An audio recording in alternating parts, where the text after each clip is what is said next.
Welcome to Freya's Fairy Tales, where we believe fairy tales are both stories we enjoyed as children and something that we can achieve ourselves. Each week, we will talk to authors about their favorite fairy tales when they were kids, and their adventure to holding their very own fairy tale in their hands. At the end of each episode, we will finish off with a fairy tale or short story, read as close to the original author's version as possible. I am your host, Freya Victoria. I'm an audiobook narrator that loves reading fairy tales, novels, and bringing stories to life through narration. I'm also fascinated by talking to authors and learning about their why and how for creating their stories. We have included all of the links for today's author and our show in the show notes. Today is part 2 of 2, where we are talking to Jason Dorough about his debut novel, Akithar's Greatest Trick. Over the next 2 weeks, you will learn how much he plans out his novels, how he built his TikTok following, and what he sees coming next for his Teshavar series. Demon, scientist, charlatan, or sorcerer. The great Akithar is the most famous stage musician in a realm where real magic is outlawed. Over the past decade, Akithar and his troupe have built a reputation and a home in the dense coastal city of Cluebridge. Every night, he thrills audiences with his controversial performances. Backstage, Akithar hides a secret more dangerous than any of his engineered illusions. Far inland, an ancient and mysterious tyrant dispatches an elite band of mage hunters to crush magical insurrection. When their hunt brings them to Cluebridge, they suspect that Akithar's magic might be more than mere stage trickery. Akithar and his company will have to rely on a cunning heist, desperate improvisation, and the art of deception to save their theater and even their very lives. Akithar's Greatest Trick is the first novel in Jason Dorough's epic fantasy Teshavar series. The diverse cast of characters, found family themes, and surprising revelations set in a gaslamp world of magic and trickery make this a must-read for fans of Brandon Sanderson, Susanna Clark, and Erin Morgenstern. Now, you had the book came out last year, but then you just started the TikTok in January. How did the TikTok come about, and how did you get to where you are now? I think I heard you say you release like 4 videos a day, and you're giving like tips to authors, and like how did the TikTok presence come about?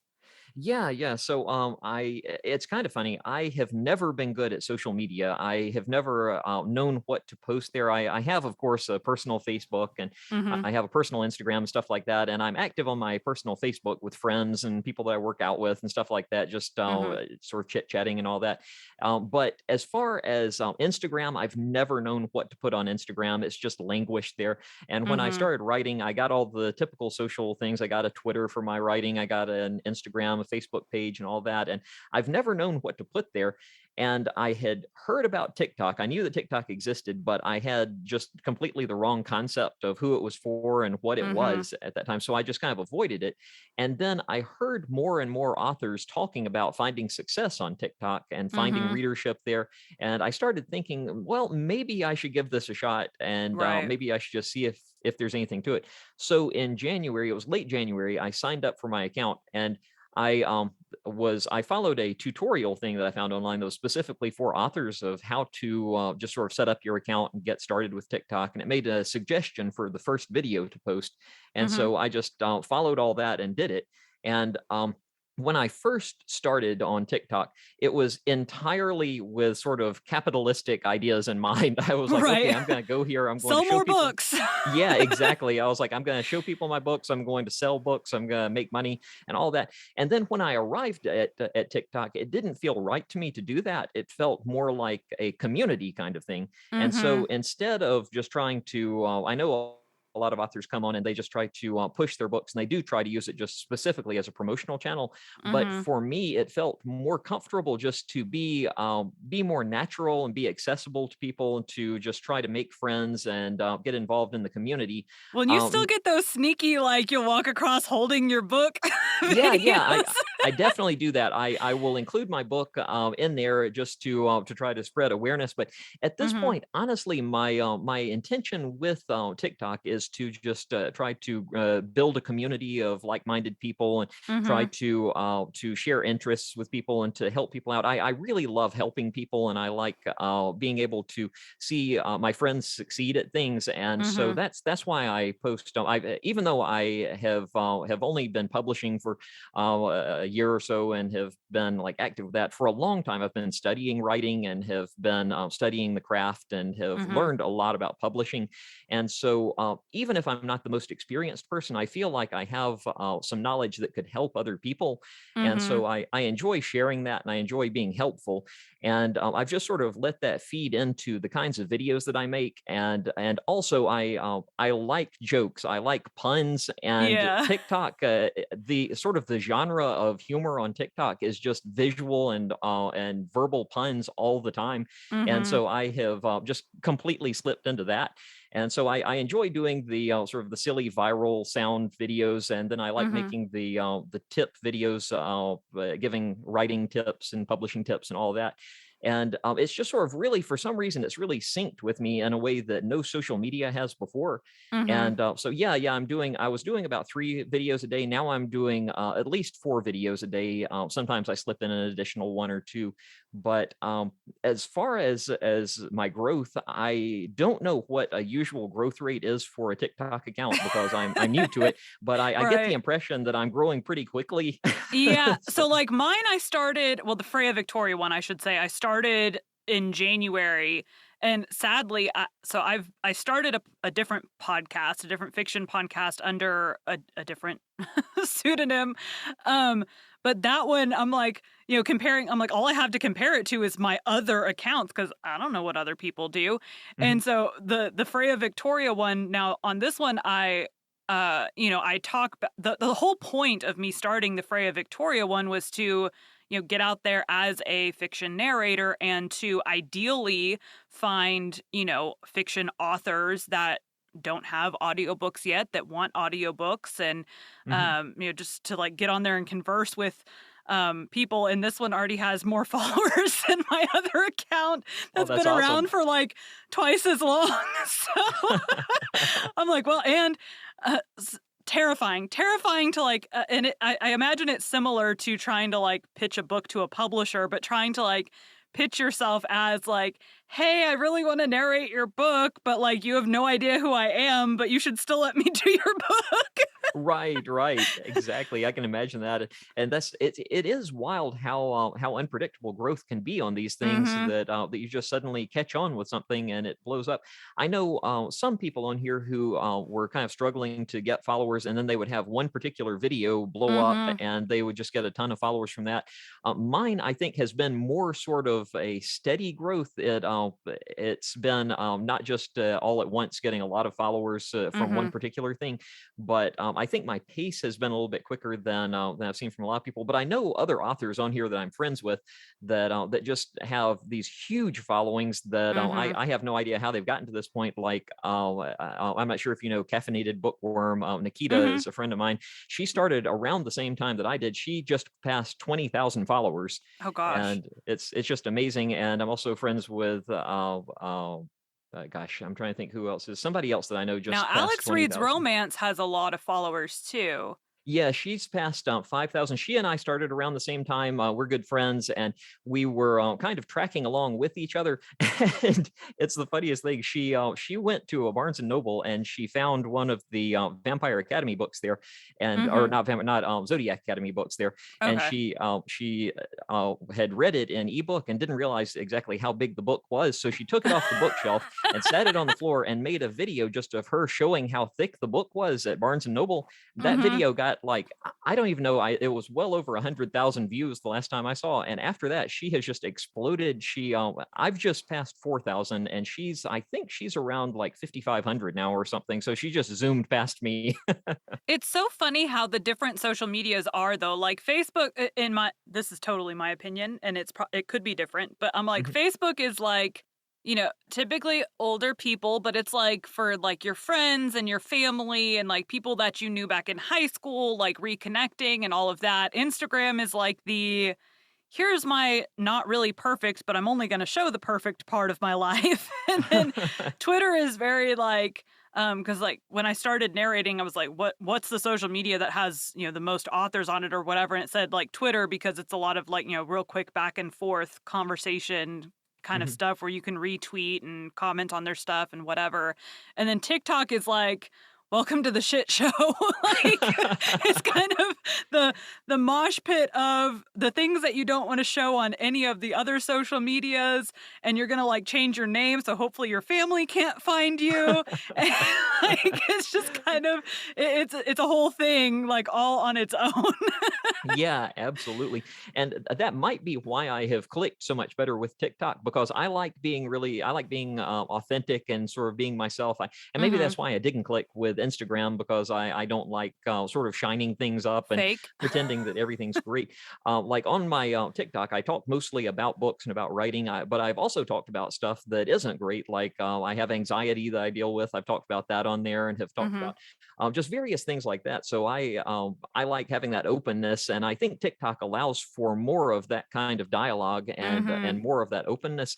And with Twitter, I just there's so much. It seems. I mean, I know it's on all social media, but it just has felt to me like there's so much toxicity just readily available on Twitter that Hmm. it has kind of pushed me away. I need to get back to Twitter and figure out a way to make it work for me, and also the other ones too. Like to not have just dormant pages on all of them, Right. but TikTok for sure has felt like the one that I could be the most authentic on and just sort of be like, I'm here. This is me. These are the jokes I like to make, and this is how I like to write. Right. Yeah. So how do you I don't know if you're I'm sure cuz you're over on the author side of TikTok where I'm at. Mhm. How do you feel about all the I mean there's since January has been a few controversy things that have gone on in the writer reader world of TikTok. Do you have any kind of an opinion on any of that or you'd rather stay the big one right now that I see all the videos on is the returning book thing. Um which has Yeah, been I for several weeks now, I've seen that. Yeah, I have seen some of that. It's kind of funny. I never really see the sort of the instigating videos that cause this, Mhm. but I see other people reacting to it, and I see Right. other people commenting on it. And so I don't know as much about this one in particular about the book returning thing. So I don't really.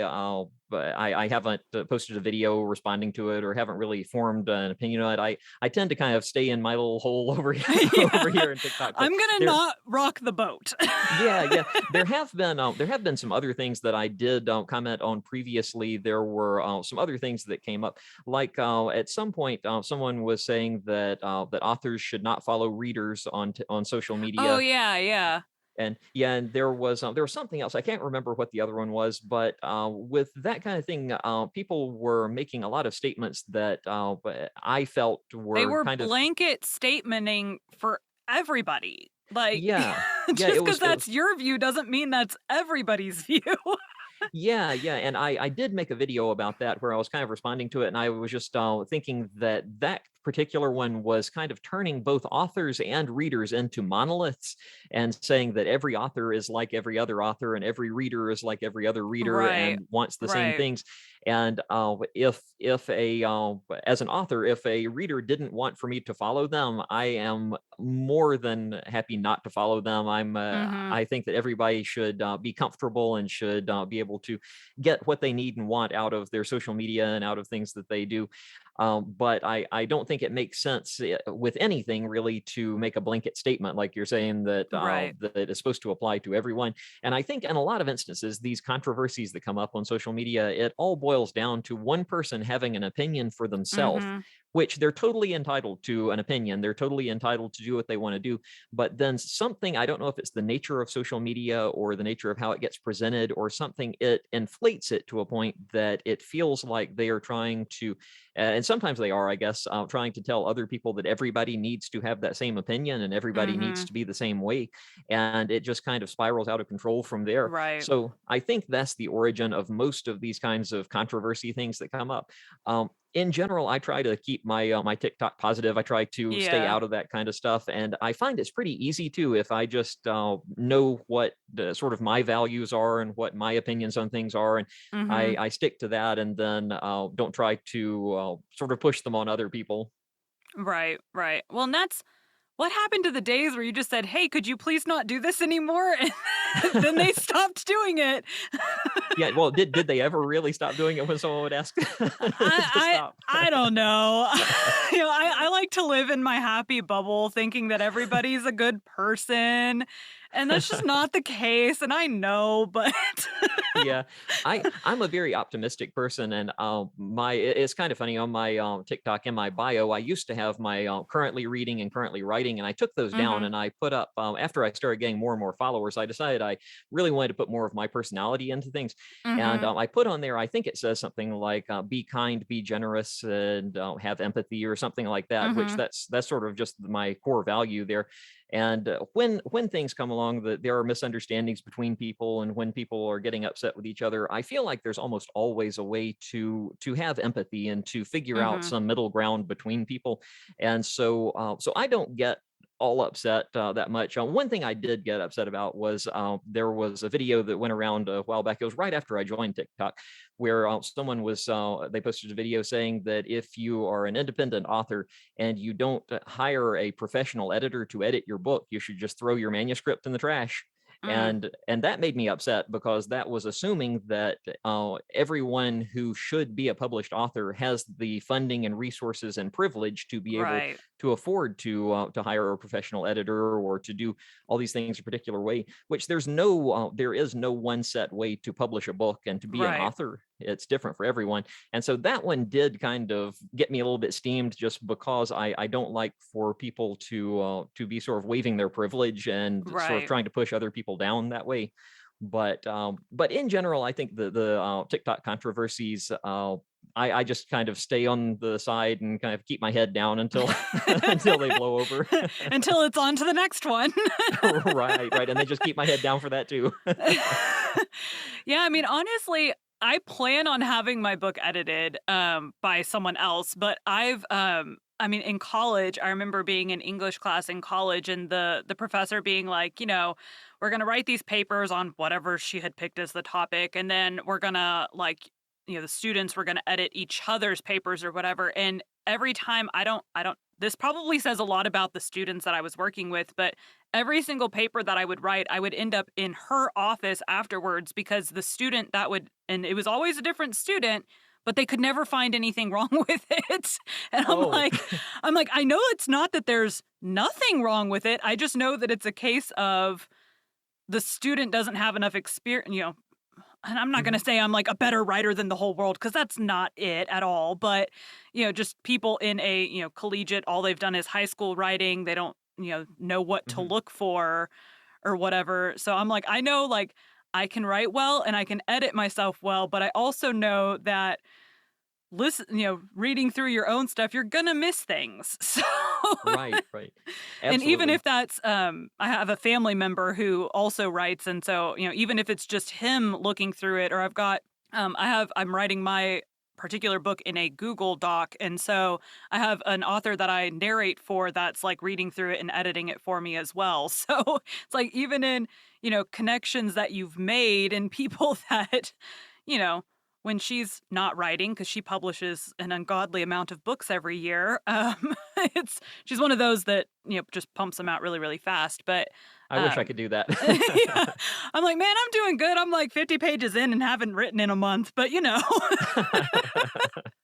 Yeah, yeah, But at but the end of yeah, the day, you gotta also make sure that, know where if you're one of your strengths is to be able to edit your own book, that's cool, that's good, but I'm also of the opinion, don't put out a book that has a lot of errors, you just don't wanna, put either mhm. the effort in or ask somebody for help with getting it done. Yeah, yeah, I absolutely agree. And while I said there are a million different ways to get into publishing and to get Mhm, into being a writer, there are certain standards that I feel like you want to adhere to. I mean, you can, in theory, publish a book that has a bunch of errors in it, but mhm, if you want to pick up a big readership and to get the kind of things that most writers probably want to have, then you should have that kind of professionally or professional looking work, even if it's not a Right. traditionally published work. It needs to look like it's traditionally published. And I think there is a lot of benefit to having a professional editor, an experienced editor to go through and edit for you. And that is something that I think definitely is beneficial. It certainly is something that's an expense, and the longer the book is, the more costly it can be. So if Right. you're like in my genre, writing epic fantasy that tends to be like 600-700 pages long, that can be super expensive for a first time writer, and Mhm. it can be expensive to the point of being prohibitively expensive. Right. And when that kind of thing happens, there are alternatives. You can use things like Pro Writing Aid is a really good piece of software that helps a lot with self editing. You can do like you're saying and have family members or friends look at it and read through and let you know things.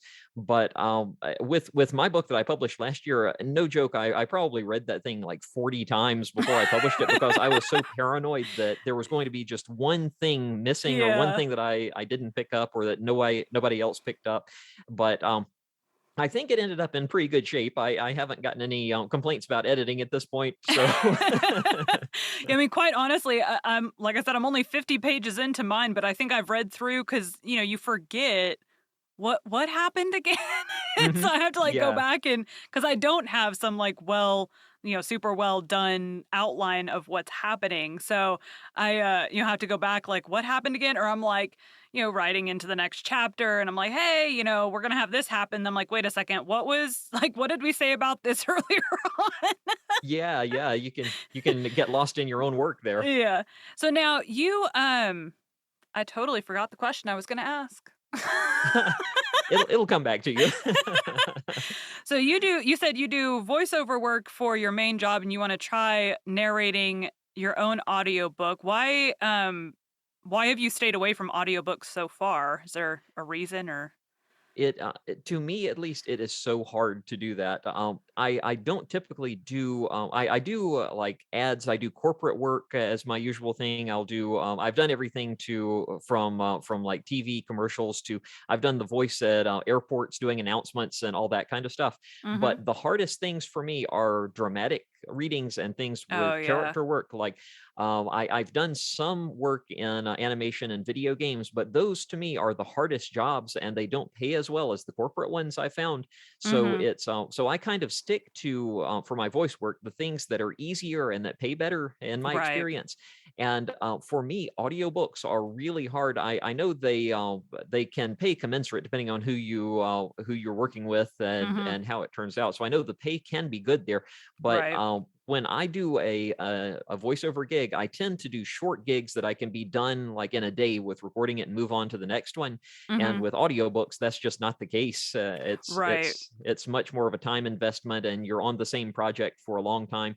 And so just it my perception is, and I've done some audiobook work, and it has been difficult. My perception is that the work that you do, for example, is very difficult work, I think. And so big kudos to you for doing it and for making that your main thing, because it's not easy. And anybody listening to this needs to know how hard it is to do what you do.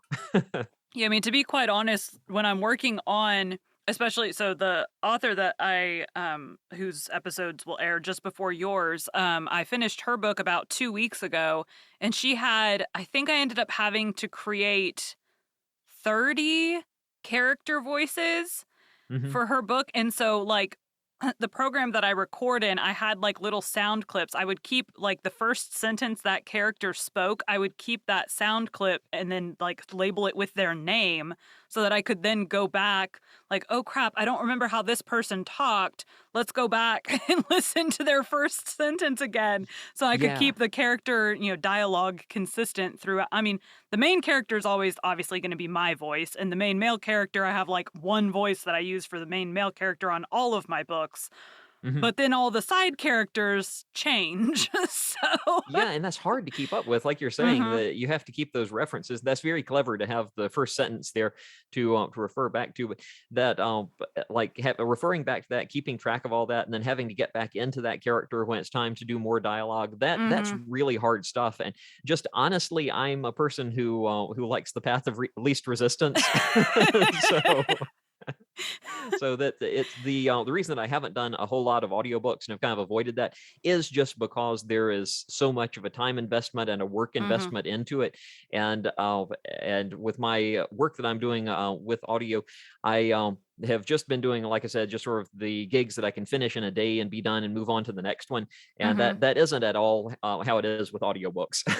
Well, and I unlike so because I have a full-time job, and other narrators are probably gonna hate me for saying this, but there are, so the website that I use to get jobs, there are a lot of, like, new authors like you that they don't have the funding to, be able to pay for this audiobook, and so I'm very, very selective with the books that I audition for, but there are ones that are your royalty only, Hmm. and so, like, I will audition for, and most fiction books are gonna be on either the royalty only or very little upfront and then royalties down the road. So, if someone is saying, "I can only afford," I can't afford anything upfront, but, you can make royalties for the next 7 years. If I think it's a book that I think it's gonna sell and I'm going to enjoy reading it, I will audition for that book. Hmm. If now, there are some that are like shorter books. Like I did a couple hour and a half ones at the beginning of getting fiction jobs that like now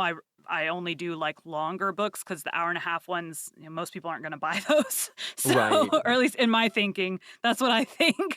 Yeah, yeah, because I think there's a value, sort of a value concept when you look and you see that something's an hour long versus like Hmm. 15 hours long or something like that. But I in my side of things, I'm very like I want to know the facts. So I've like already made like a spreadsheet for okay, on this book it was this many hours long, and then each month I just have to plug in like here's how much I made this month for that book, so I can see like at the end of the day, at the end of 7 years, how much did I actually make per hour on that book? Yeah, So, yeah, exactly. but at the end of the day, I'm not going to audition for a book that either I don't like the plot or like I won't audition for ones like yours where it's a male character main character because my male voice it doesn't sound very male. So Yeah, it's with my book, it's kind of funny because with it being epic fantasy, I think in the first book and definitely in the second one as well, it has shifting POVs, so there are actually like 8 main characters that it goes from one viewpoint to another, so it's mhm. kind of a mix. Now that seems so I think the most point of views I've ever seen in a book would be George R. R. Martin's books.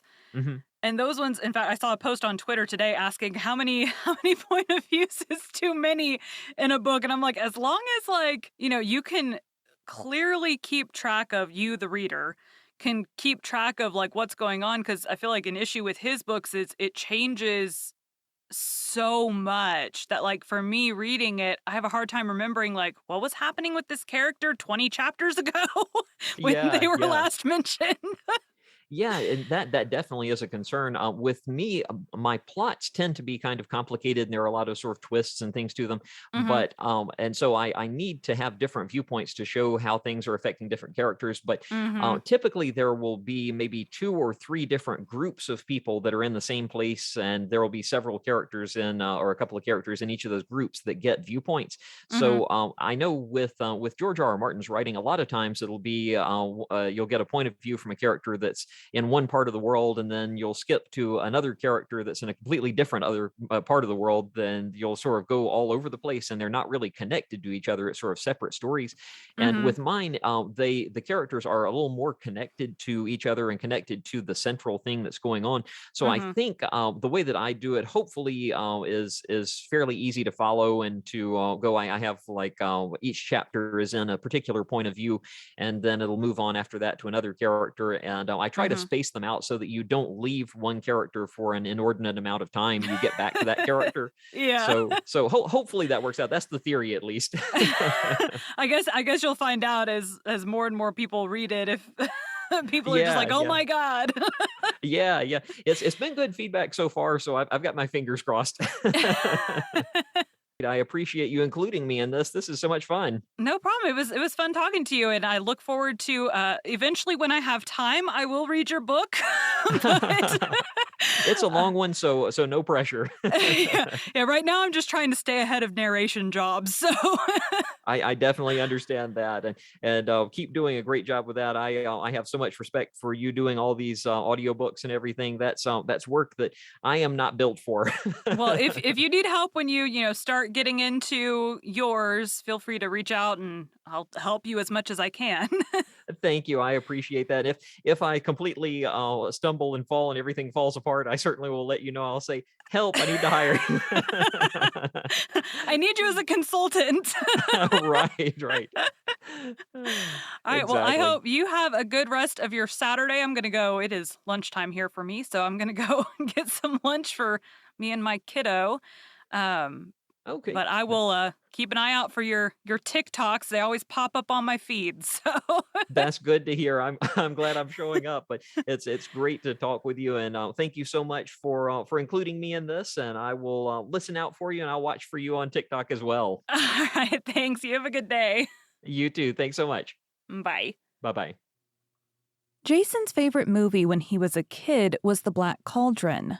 The Black Cauldron is a 1985 American animated dark fantasy adventure film produced by Walt Disney Productions in association with Silver Screen Partners 2 and released by Walt Disney Pictures. The 25th Disney animated feature film, it is loosely based on the first two books in the Chronicles of Prydian by Lloyd Alexander, a series of 5 novels that are, in turn, based on Welsh mythology. Set in the mythical land of Prydian during the early Middle Ages, the film centers on a wicked emperor known as the Horned King, who hopes to secure an ancient magical cauldron that will aid him in his desire to conquer the world. He's opposed by young swineherd Taran, the young princess Eilonwy, the harp-playing bard Flutterflam, and a friendly wild creature named Gurgi, who seek to destroy the cauldron to prevent the Horned King from ruling the world. Today we'll be reading one of the Welsh mythology stories. Don't forget we are also continuing the original story of Beauty and the Beast on our Patreon. Taliesin. In times past, there lived in Penelyn a man of gentle lineage named Tegid Vol, and his dwelling was in the midst of the lake Tegid, and his wife was called Ceridwen. And there was born to him of his wife a son named Morvran ad Tegid, and also a daughter named Crywir.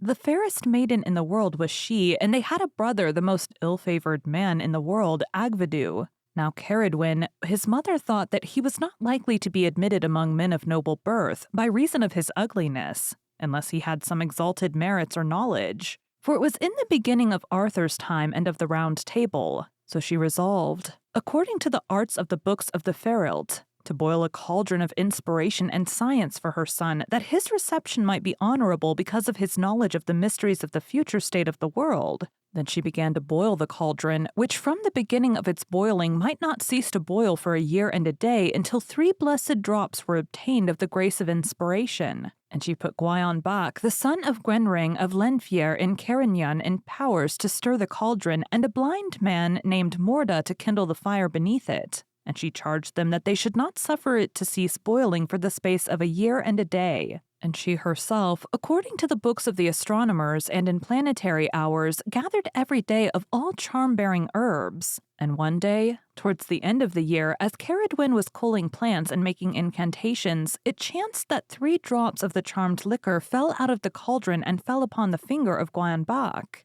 And by reason of their great heat, he put his finger to his mouth, and the instant he put those marvel-working drops into his mouth, he foresaw everything that was to come, and perceived that his chief care must be to guard against the wiles of Ceridwen, for vast was her skill, and in very great fear he fled towards his own land. And the cauldron burst in two because all the liquor within, except the 3 charm-bearing drops, was poisonous, so that the horses of Gwyndno Garandir were poisoned by the water of the stream into which the liquor of the cauldron ran, and the confluence of that stream was called the poison of the horses of Gwyndno from that time forth. Thereupon came in Ceridwen and saw all the toil of the whole year lost, and she seized a billet of wood and struck the blind Morda on the head until one of his eyes fell out upon his cheek, and he said, "Wrongfully hast thou disfigured me, for I am innocent. Thy loss was not because of me. "Thou speakest truth," said Ceridwen. "It was Gwion Bok who robbed me." And she went forth after him running. And he saw her and changed himself into a hare and fled.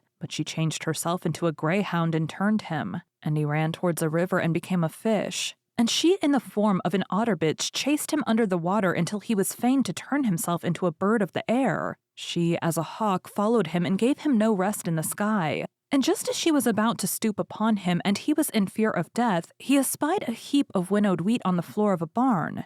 And he dropped among the wheat and turned himself into one of the grains. Then she transformed herself into a high-crested black hen, and went to the wheat and scratched it with her feet and found him out and swallowed him. And as the story says, she bore him 9 months, and when she was delivered of him, she could not find it in her heart to kill him by reason of his beauty. So she wrapped him in a leathern bag and cast him into the sea to the mercy of God on the 29th day of April. And at that time, the weir of Gwyndno was on the strand between Divney and Aberystwyth, near to his own castle. And the value of 100 pounds was taken in that weir every May Eve. And in those days, Gwyndno had only a son named Elphin, the most hapless of youths and the most needy. And it grieved his father sore, for he thought that he was born in an evil hour. And by the advice of his council, his father had granted him the drawing of the weir that year, to see if good luck would ever befall him and to give him something wherewith to begin the world.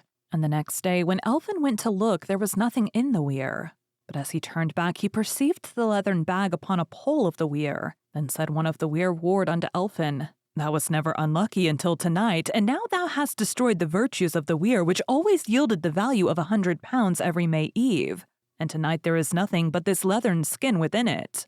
"How now?" said Elphin. "There may be therein the value of 100 pounds. Well, they took up the leathern bag, and he who opened it saw the forehead of the boy and said to Elphin, "Behold, a radiant brow." "Taliesin be he called," said Elphin, and he lifted the boy in his arms, and lamenting his mischance, he placed him sorrowfully behind him. And he made his horse amble gently, that before he had been trotting, and he carried him as softly as if he had been sitting in the easiest chair in the world. And presently the boy made a consolation and praise to Elphin, and foretold honor to Elphin, and the consolation was as you may see.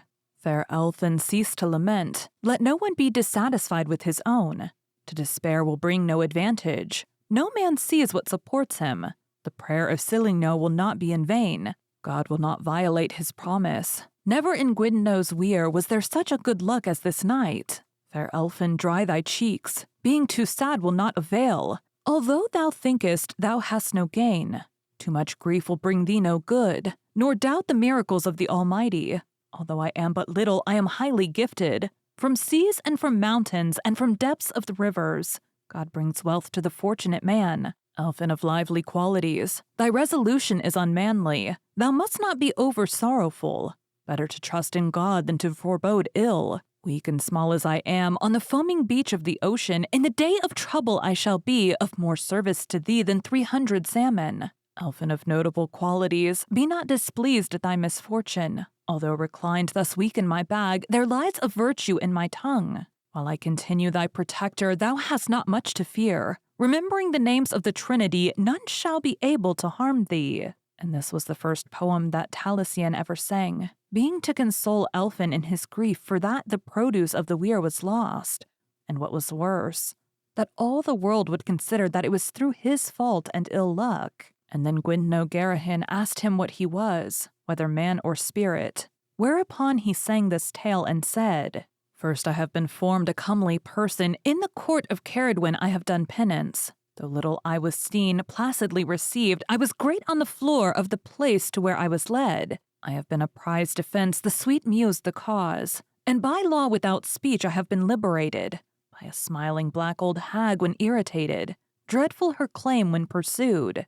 I have fled with vigor, I have fled as a frog. I have fled in the semblance of a crow, scarcely finding rest. I have fled vehemently, I have fled as a chain, I have fled as a roe into an entangled thicket. I have fled as a wolf cub, I have fled as a wolf in the wilderness.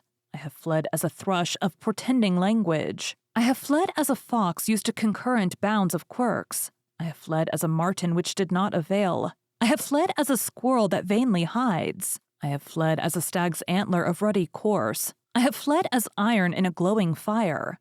I have fled as a spearhead of woe to such as has a wish for it. I have fled as a fierce bull bitterly fighting. I have fled as a bristly boar seen in a ravine. I have fled as a white grain of pure wheat, on the skirt of a hempen sheet entangled, that seemed of the size of a mare's foal, that is filling like a ship on the waters. Into a dark leathern bag I was thrown, and on a boundless sea I was sent adrift, which was to me an omen of being tenderly nursed. And the Lord God then set me at liberty. Then came Elphin to the house or court of Gwyndno his father, and Taliesin with him, and Gwyndno asked him if he had had a good haul at the weir, and he told him that he had got that which was better than fish. What was that? Said Gwyndno. A bard, answered Elphin. Then said Gwyndno, Alas, what will he profit thee? And Taliesin himself replied and said, He will profit him more than the weir ever profited thee. Asked Gwyndno, Art thou able to speak, and thou so little? And Taliesin answered him, I am better able to speak than thou to question me. Let me hear what thou canst say, quoth Gwyndno. And Taliesin sang, In water there is a quality endowed with a blessing. On God it is most just to meditate aright. To God it is proper to supplicate with seriousness, since no obstacle can be there to obtain a reward from him. 3 times have I been born, I know by meditation. It were miserable for a person not to come and obtain all the sciences of the world collected together in my breast. For I know what has been, what in future will occur. I will supplicate my Lord that I get revenge in him.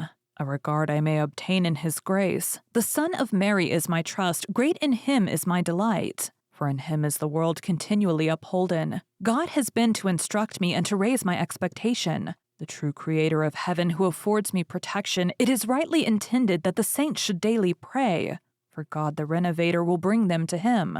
And forthwith Elphin gave his hall to his wife, and she nursed him tenderly and lovingly. Thenceforward Elphin increased in riches more and more day after day, and in love and favor with the king, and there abode Taliesin until he was 13 years old, when Elphin son of Gwyndno went by a Christmas invitation to his uncle, Mael Gwynedd, who some time after this held open court at Christmastide in the castle of Digwy, for all the number of his lords of both degrees, both spiritual and temporal, with a vast and thronged host of knights and squires. And amongst them there arose a discourse and discussion, and thus was it said, Is there in the whole world a king so great as Melagwyn, or one on whom heaven has bestowed so many spiritual gifts as upon him? First form and beauty and meekness and strength, besides all the powers of the soul. And together with these they said that heaven had given one gift that exceeded all the others, which was the beauty and comeliness and grace and wisdom and modesty of his queen, whose virtues surpassed those of all the ladies and noble maidens throughout the whole kingdom. And with this they put questions one to another amongst themselves. Who had braver men? Who had fairer or swifter horses or greyhounds? Who had more skillful or wiser bards than Melagwyn? Now at that time the bards were in great favor with the exalted of the kingdom, and then none performed the office of those who are now called heralds, unless there were learned men, not only expert in the service of kings and princes, but studious and well-versed in the lineage and arms and exploits of princes and kings, and in discussions concerning foreign kingdoms and the ancient things of this kingdom, and chiefly in the annals of the first nobles, and also were prepared always with their answers in various languages, Latin, French, Welsh, and English. And together with this, they were great chroniclers and recorders and skillful in framing verses and ready in making Englands in every one of those languages. Now of these there were at that feast within the palace of Melagwyn as many as 24, and chief of them all was one named Hinin Vard. When they had all made an end of thus praising the king and his gifts, it befell that Elphin spoke in this wise. Of a truth none but a king may vie with a king, but were he not a king, I would say that my wife was as virtuous as any lady in the kingdom, and also that I have a bard who is more skillful than all the king's bards. In a short space, some of his fellows showed the king all the boastings of Elphin, and the king ordered him to be thrown into a strong prison until he might know the truth, as to the virtues of his wife, and the wisdom of his bard. Now when Elphin had been put in a tower of the castle with a thick chain about his feet, it is said that it was a silver chain because he was of royal blood, the king, as the story relates, sent his son Rune to inquire into the demeanor of Elphin's wife. Now Rune was the most graceless man in the world, and there was neither wife nor maiden with whom he had held converse, but was evil spoken of. While Rune went in haste toward Elphin's dwelling, being fully minded to bring disgrace upon his wife, Taliesin told his mistress how the king had placed his master in durance in prison,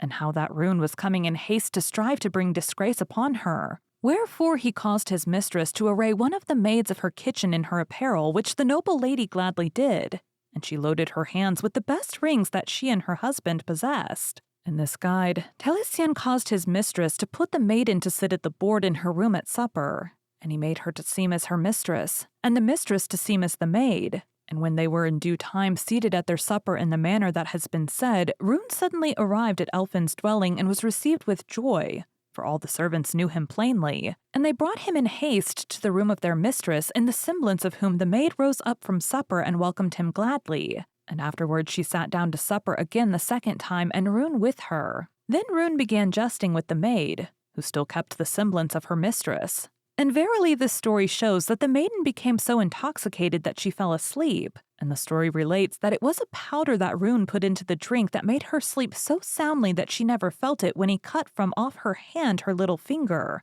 whereupon was the signet ring of Elfin, which he had sent to his wife as a token a short time before. And Rune returned to the king with the finger and the ring as a proof, to show that he had cut it from her hand without her awakening from her sleep of intemperance. The king rejoiced greatly at these tidings, and he sent for his counselors, to whom he told the whole story from the beginning. And he caused Elfin to be brought out of his prison, and he chided him because of his boast. And he spake unto Elfin on this wise, Elfin, be it known to thee beyond a doubt that it is but folly for a man to trust in the virtues of his wife further than he can see her, and that thou mayest be certain of thy wife's vileness. Behold her finger with thy signet ring upon it, which was cut from her hand last night while she slept the sleep of intoxication. Then thus spake Elfin, With thy leave, mighty king, I cannot deny my ring, for it is known of many, but verily I assert strongly that the finger around which it is was never attached to the hand of my wife. For in truth and certainty there are 3 notable things pertaining to it, none of which ever belonged to any of my wife's fingers. The first of the 3 is, that it is certain by your grace's leave that wheresoever my wife is at this present hour, whether sitting or standing or lying down, this ring would never remain upon her thumb, whereas you can plainly see that it was hard to draw it over the joint of the little finger of the hand whence this was cut. The second thing is, that my wife has never let pass one Saturday since I have known her without paring her nails before going to bed, and you can see fully that the nail of this little finger has not been pared for a month. The third is, truly, that the hand whence this finger came was kneading rye dough within 3 days before the finger was cut therefrom, and I can assure your goodness that my wife has never kneaded rye dough since my wife she has been. Then the king was mightily wroth with Elfin for so stoutly withstanding him, respecting the goodness of his wife. Wherefore he ordered him to his prison a second time, saying that he should not be loosed thence until he had proved the truth of his boast, as well concerning the wisdom of his bard as the virtues of his wife. In the meantime his wife and Taliesin remained joyful at Elfin's dwelling. And Taliesin showed his mistress how that Elfin was in prison because of them, but he bade her be glad, for that he would go to Melgwyn's court to free his master. Then she asked him in what manner he would set him free, and he answered her, A journey will I perform, and to the gate I will come. The hall I will enter, and my song I will sing. My speech I will pronounce to silence royal bards. In presence of their chief I will greet to deride. Upon them I will break, and Elfin I will free. Should contention arise in presence of the prince, with summons to the bards for the sweet-flowing song, and wizards posing lore and wisdom of druids, in the court of the songs of the distributor, some are who did appear intent on wily schemes, by craft and tricking means, in pangs of affliction to wrong the innocent. Let the fools be silent, and erst in Badon's fight, with Arthur of liberal ones, the head with long red blades, through feats of testy men, and a chief with his foes. Woe be to them the fools, when revenge comes on them. I, Taliesin, chief of bards, with the sapient druid's words, will set kind Elfin free from haughty tyrants' bonds, to their fell and chilling cry by the act of a surprising steed. From the far distant north there soon shall be an end, let neither grace nor health be to Melgwyn Gwynedd, for this force and this wrong. And be extremes of ills, and an avenged end, to Rune and all his race, short be his course of life. Be all his lands laid waste, and long exile be assigned to Melgwyn Gwynedd. After this he took leave of his mistress, and came at last to the court of Melgwyn, who was going to sit in his hall and dine in his royal state, as it was the custom in those days for kings and princes to do at every chief feast. And as soon as Taliesin entered the hall, he placed himself in a quiet corner, near the place where the bards and the minstrels were wont to come in doing their service and duty to the king, as is the custom at the high festivals when the bounty is proclaimed. And so, when the bards and the heralds came to cry largesse and to proclaim the power of the king and his strength, at the moment that they passed by the corner wherein he was crouching, Taliesin poured out his lips after them and played blurn blorn with his fingers upon his lips. Neither took they much notice of him as they went by, but proceeded forward till they came before the king, unto whom they made their obeisance with their bodies, as they were wont, without speaking a single word, but pouting out their lips and making mouths at the king, playing blurn blorn upon their lips with their fingers, as they had seen the boy do elsewhere. This sight caused the king to wonder and to deem within himself that they were drunk with many liquors. Wherefore he commanded one of his lords who served at the board to go to them and desire them to collect their wits and to consider where they stood and what it was fitting for them to do. And this lord did so gladly. But they ceased not from their folly any more than before. Whereupon he sent them a second time and a third, desiring them to go forth from the hall. At the last, the king ordered one of his squires to give a blow to the chief of them named Vard, and the squire took a broom and struck him on the head so that he fell back in his seat. Then he arose and went on his knees and besought leave of the king's grace to show that this their fault was not through want of knowledge, neither through drunkenness, but by the influence of some spirit that was in the hall. And after this Heinen spoke on this wise: O honorable king, be it known to your grace that not from the strength of drink or of too much liquor are we dumb, without power of speech like drunken men, but through the influence of a spirit that sits in the corner yonder in the form of a child. Forthwith the king commanded the squire to fetch him, and he went to the nook where Taliesin sat and brought him before the king, who asked him what he was and whence he came. And he answered the king in verse: Primary chief bard am I to Elfin, and my original country is the region of the summer stars. Idno and Heinen call me Merdin. At length every king will call me Taliesin. I was with my lord in the highest sphere on the fall of Lucifer into the depth of hell. I have borne a banner before Alexander. I know the names of the stars from north to south. I have been on the galaxy at the throne of the distributor. I was in Canaan when Absalom was slain. I conveyed the divine spirit to the level of the vale of Hebron. I was in the court of dawn before the birth of Gwydion. I was instructor to Eli and Enoch. I have been winged by the genius of the splendid Crosier. I have been loquacious prior to being gifted with speech. I was at the place of the crucifixion of the merciful Son of God. I have been 3 periods in the prison of Ariad. I have been the chief director of the work of the Tower of Nimrod. I am a wonder whose origin is not known. I have been in Asia with Noah in the ark. I have seen the destruction of Sodom and Gomorrah. I have been in India when Roma was built. I am now come here to the remnant of Troia. I have been with my lord in the manger of the ass. I have strengthened Moses through the water of Jordan. I have been in the firmament with Mary Magdalene. I have obtained the muse from the cauldron of Caradwyn. I have been bard of the harp to Leon of Lachlan. I have been on the white hill in the court of Sinvilin. For a day and a year in stocks and fetters, I have suffered hunger for the son of the Virgin. I have been fostered in the land of the deity. I have been teacher to all intelligences. I am able to instruct the whole universe. I shall be until the day of doom on the face of the earth, and it is not known whether my body is flesh or fish. Then I was for 9 months in the womb of the hag Caradwyn, and I was originally little Gwion, and at length I am Taliesin. And when the king and his nobles had heard the song, they wondered much, for they had never heard the like from a boy so young as he. And when the king knew that he was the bard of Elfin, he bade Heinen, his first and wisest bard, to answer Taliesin and to strive with him. But when he came, he could do no other but play blurim on his lips, and when he sent for the others of the 24 bards, they all did likewise and could do no other. And Melgwyn asked the boy Taliesin what was his errand, and he answered him in song: Puny bards, I am trying to secure a prize if I can. By a gentle prophetic strain I am endeavoring to retrieve the loss I may have suffered. Complete the attempt, I hope, since Elfin endures trouble in the fortress of Tedgwi. On him may there not be laid too many chains and fetters. The chair of the fortress of Tegui will I again seek. Strengthened by my muse I am powerful. Mighty on my part is what I seek. For 300 songs and more are combined in the spell I sing. There art not to stand where I am, neither stone neither ring, and there ought not to be about me any bard who may not know that Elfin the son of Gwydno is in the land of Ardo, secured by 13 locks, for praising his instructor, and then I, Taliesin, chief of the bards of the west, shall loosen Elfin out of a golden fetter. If you be primary bards to the master of sciences, declare ye mysteries that relate to the inhabitants of the world. There is a noxious creature from the rampart of Satanas, which has overcome all between the deep and the shallow. Equally wide are his jaws as the mountains of the Alps. Him death will not subdue, nor hand or blades. There is the load of 900 wagons in the hair of his 2 paws. There is in his head an eye, green as the limpid sheet of icicle. These springs arise in the nape of his neck, sea roughs thereon swim through it.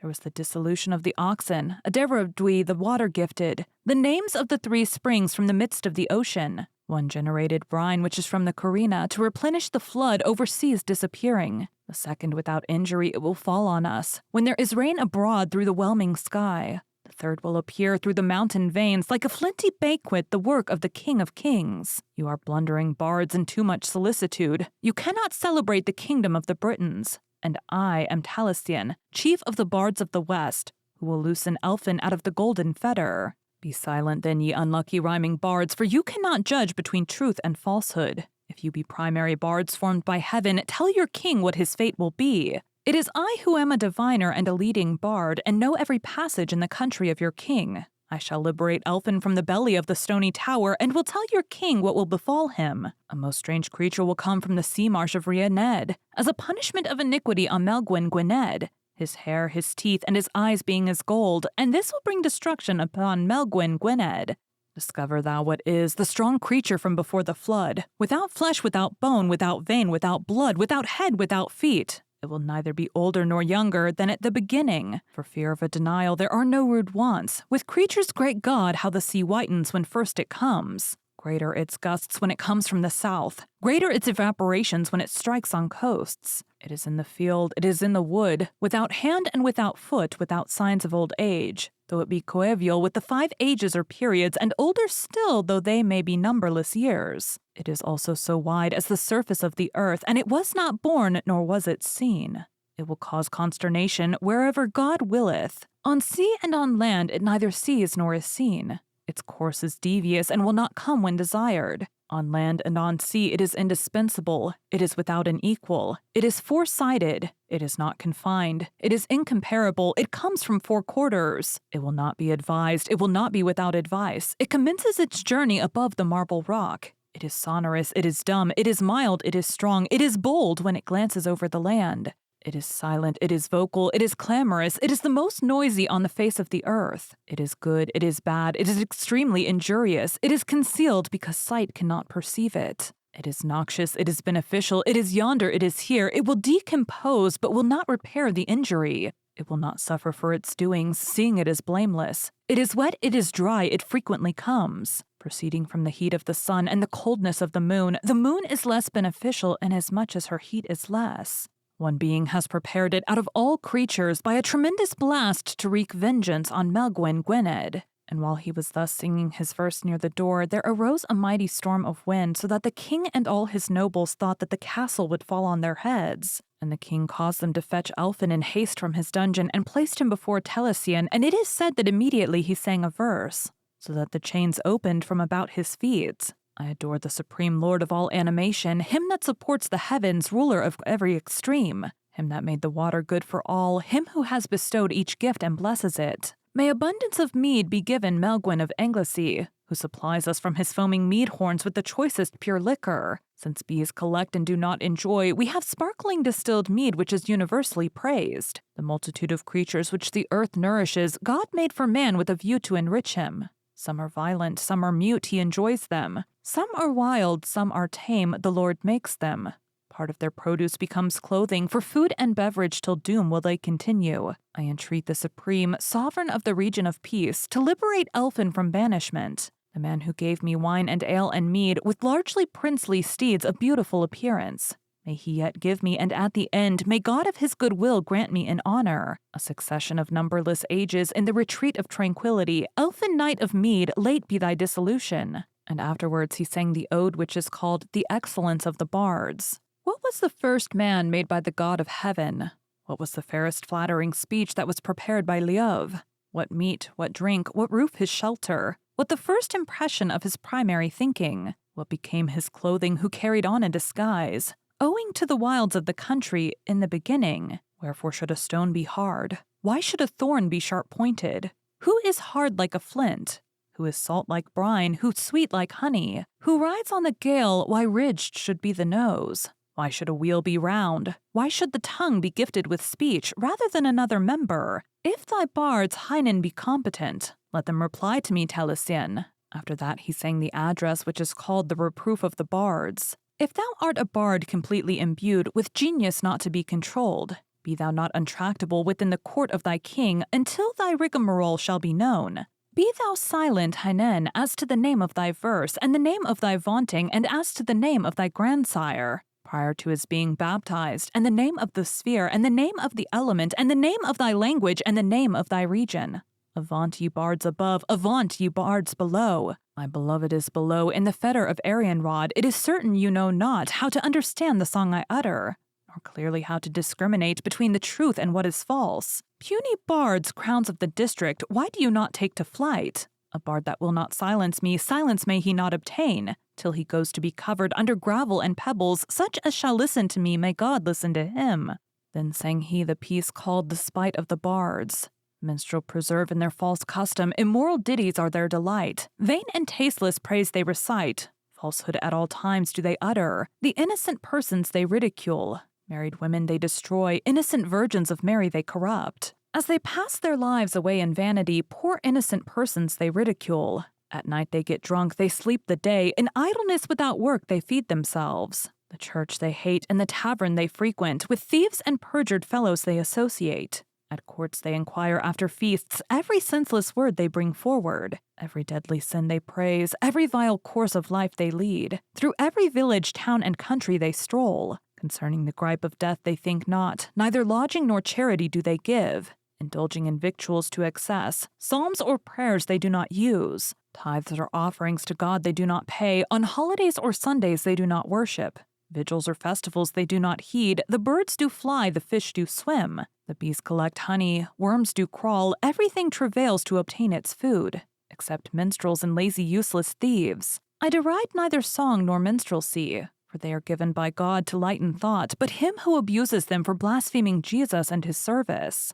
Taliesin, having set his master free from prison, and having protected the innocence of his wife, and silenced the bards so that not one of them dared to say a word, now brought Elphin's wife before them, and showed that she had not one finger wanting. Right glad was Elphin, right glad was Taliesin. Then he bade Elphin wager the king that he had a horse both better and swifter than the king's horses, and this Elphin did. And the day and the time and the place were fixed, and the place was that which at this day is called Morva Rined. And thither the king went with all his people, and 24 of the swiftest horses he possessed. And after a long process the course was marked, and the horses were placed for running. Then came Taliesin with 24 twigs of holly which he had burned black. And he caused the youth who was to ride his master's horse to place them in his belt. And he gave him orders to let all the king's horses get before him. And as he should overtake one horse after the other, to take one of the twigs and strike the horse with it over the crupper, and then let that twig fall, and after that to take another twig and do in like manner to every one of the horses as he should overtake them, enjoining the horseman strictly to watch when his own horse should stumble, and to throw down his cap on the spot. All these things did the youth fulfill, giving a blow to every one of the king's horses, and throwing down his cap on the spot where his horse stumbled. And to this spot Taliesin brought his master after his horse had won the race, and he caused Elphin to put workmen to dig a hole there. And when they had dug the ground deep enough, they found a large cauldron full of gold, and then said Taliesin, Elphin, behold a payment and reward unto thee, for having taken me out of the weir, and for having reared me from that time until now, and on this spot stands a pool of water, which is to this time called Plauber.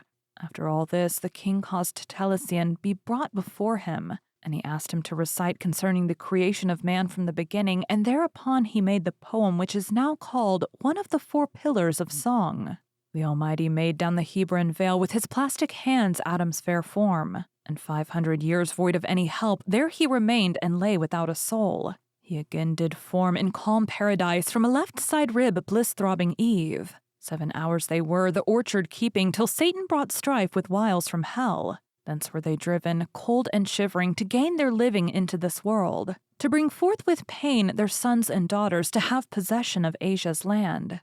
Twice 5, 10, and 8 she was self-bearing, the mixed burden of man-woman. And once not hidden she brought forth Abel, and Cain the forlorn, the homicide. To him and his mate was given a spade to break up the soil, thus to get bread. The wheat pure and white, summer tilth to sow, every man to feed till great Yule feast. An angelic hand from the High Father brought seed for growing that Eve might sow. But she then did hide of the gift of a tenth, and all did not sow of what was dug. Black rye then was found, and not pure wheat grain, to show the mischief thus of thieving. For this thievish act it is requisite that all men should pay tithe unto God. Of the ruddy wine planted on sunny days, and on new moon nights, and the white wine. The wheat rich in grain, and red flowing wine, Christ's pure body makes son of Alpha. The wafer is flesh, the wine is spilt blood, the Trinity's words sanctify them. The concealed books from Emmanuel's hand were brought by Raphael as Adam's gift, when in his old age to his chin immersed in Jordan's water keeping a fast.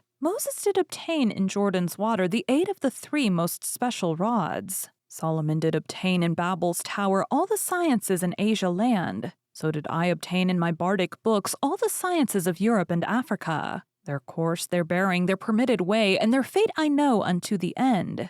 Oh, what a misery through extreme of woe prophecy will show on Troya's race. A coiling serpent, proud and merciless, on her golden wings from Germany. She will overrun England and Scotland from Lakeland seashore to the Severn. Then will the Brithen be as prisoners by strangers swayed from Saxony.